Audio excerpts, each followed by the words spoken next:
तर मी आज बनवणार होते अंड्याची भुर्जी। त्यासाठी मी कांदा आणि कोथिंबीर घेतलेले आहे। तेल तापल्यावर कांदा हा टाकायचा।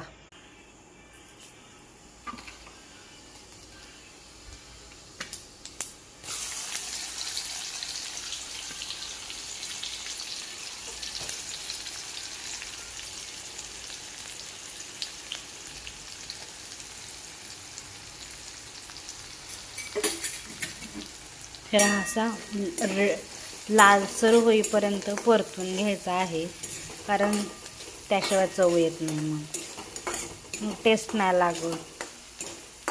मग असा परतून हाय फ्लेमवर परतून घ्यायचा, म्हणजे असं लालसर होतं, असं पटकन होतं लालसर। तर बघू शकता असा रेड झालेला आहे कांदा। तर त्यात आपण आता थोडीशी हळद थोडीशीच टाकायची, गरम मसाला, धने पावडर आणि लाल मिरची पावडर, नंतर ना घरचं तिखट 2 चमचे,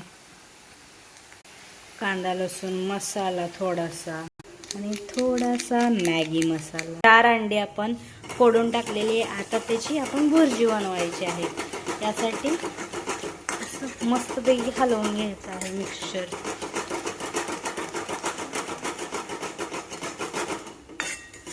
त्याशिवाय काही होत नाही चांगलं।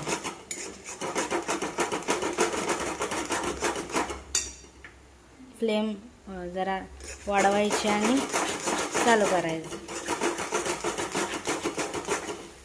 असं मस्तपैकी हलवून घ्यायचं।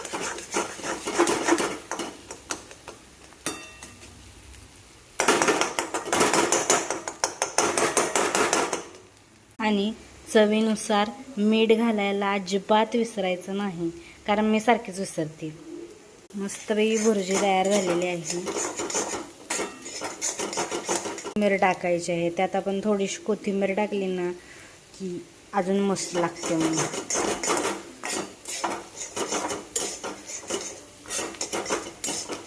आणि अशा रेसिपींसाठी मला फॉलो करा नक्की, आणि सबस्क्राईब तर जरूर करा। Okay, bye bye, thank you. अशा रीतीने आपली भुर्जी झालेली आहे। बाय बाय, चॅनलला सबस्क्राईब करा। Bye bye.